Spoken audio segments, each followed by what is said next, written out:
Brigada Balita.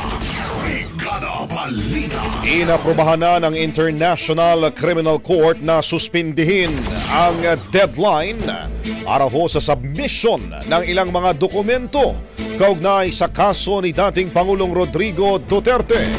Dahil dito, lahat po ng mga documents na dapat ay naipasa na noong July 25 ay tatanggapin pa rin hanggang August 18. Bukod dito mga kabrigada, mayroon rin umanong inilabas na report ang Pre-Trial Chamber 1 na naglalaman ng lahat ng kanilang desisyon kaugnay sa kaso na ginawa noong May hanggang June, ngunit hindi na ito isinapubliko pa para ho sa security reasons.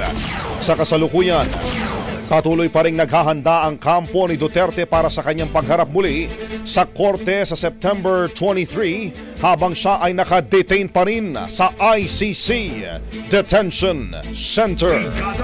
Ang bahaging ito ay hatid sa atin ng DriveMax Herbal Capsule. Lalaking angat, tumatagal.